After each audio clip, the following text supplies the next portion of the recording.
This video is a very quick introduction to how to steer when you're going into the basin and coming back.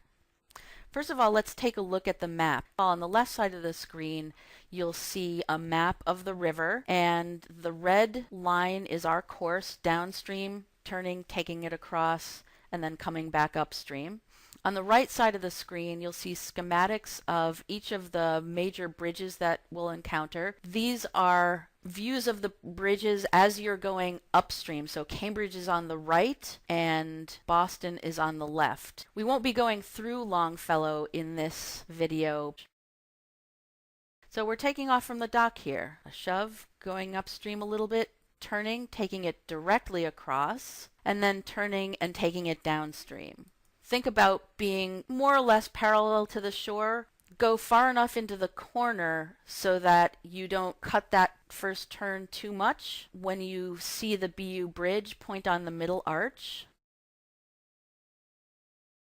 Here's a stern view of what it looks like going through that middle arch of the BU bridge. You can see here that once you get through the bridge, there's a pedestrian overpass on the right, just past the BU Sailing Pavilion. Realize that this part of the river is very narrow in comparison to the rest of the basin. Should you need to pull over, do so by rowing to shore near the pedestrian overpass, and then you can stop about a boat length offshore. Let's continue downstream. First of all, when you take off, you're going to want to point roughly on the gold Capitol Dome.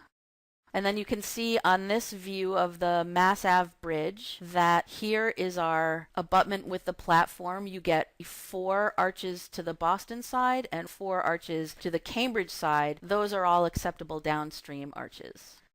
So this person has chosen to take the second to the Boston arch. Perfectly okay. Be aware that at any time a Union rower may be rowing upstream on the Boston side. The Union lane is parallel to the downstream lanes and separated from them by 2 dead arches on the Mass Ave Bridge. They'll stay close to shore, but you just should know that that's an acceptable traffic pattern and not to get in their way and not to get freaked out. The Union lane can be used by anyone in any weather, but it ends just below the Hyatt in Cambridge, so be aware of people crossing the river there. Notice that the bow is still pointed roughly on the gold Capitol Dome. Here's a stern view of what it looks like before Mass Ave. You can see that the stern point of the BU Law School is right there.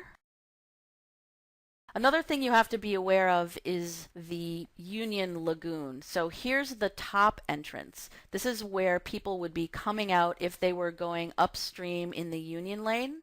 The Union Lagoon has another entrance here. Usually the Union traffic pattern is to launch directly from their docks and then come straight out of the middle entrance of the lagoon, cross directly across the river to the Cambridge side, and then turn and go upstream. So if you're rowing downstream, you need to know that there could be crossing traffic in that location. This picture actually shows a Union sculler coming out of the lagoon. So when you continue downstream past the Union Lagoon, you can point your bow into the corner here where the Longfellow Bridge meets the Boston shore. The Mass Eye and Ear Infirmary or MGH are pretty good buildings to point on, but you don't want to go directly toward the middle arch of Longfellow because that will take you into the middle of the river and you can't use that arch anyway. So now we're going to weigh enough. We're turning, and notice that if you wanted to continue downstream, you could take either of the 2 arches to the Boston side of the Salt and Pepper Shakers and go through the Longfellow Bridge to the Science Museum. We're actually going to turn, take it straight across, and then here's the 2K starting line. You can see some little hash marks on the highway and a pole. And so when those 2 hash marks are lined up together, that's the 2K start. You can see the stern point at the 2K start. If you notice, the stern is pointing at those 2 identical apartment buildings there. That's going to give you a really nice straight stern point all the way up the race course and a little past the 2K finish line. Here's the 500-meter mark. It's just a white painted slash on the seawall. Now we're headed upstream toward the Mass Ave Bridge again, and you can see this is the racing arch that we're pointed on. It's got white paint on either side, and you can take that arch, or the one to the Cambridge side, or the one to the Boston side. And here's our stern point. Notice we have our stern pretty much on those two apartment buildings. Doesn't have to be exact, but it's a really good guideline.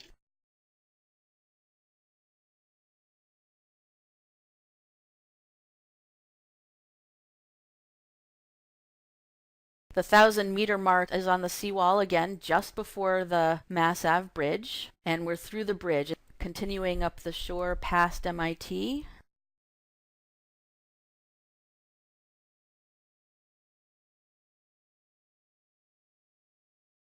Here's the 2K finish. It's actually these two poles. The 2K finish is now marked by two poles shaped like oars. When they exactly line up, that's when you're crossing the finish line.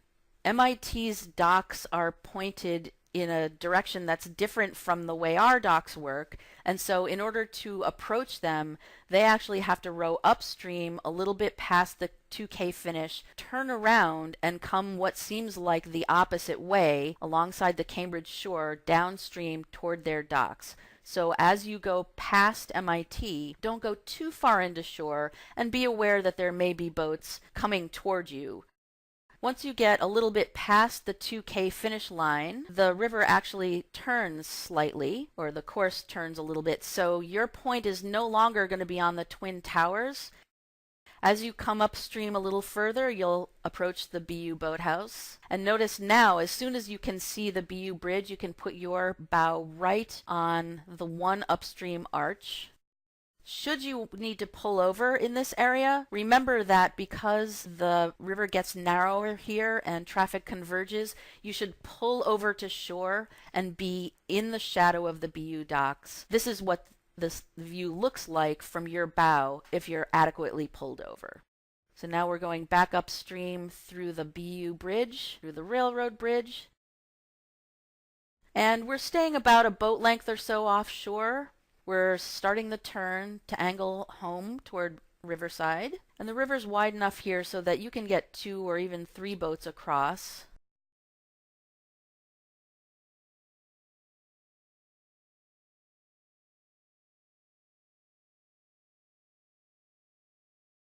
This is that same turn, and you can see that there's enough room for 2 scullers next to each other.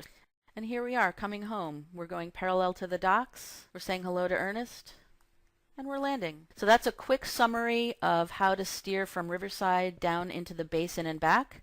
I hope you enjoyed it, and look forward to some of our other videos steering other parts of the river.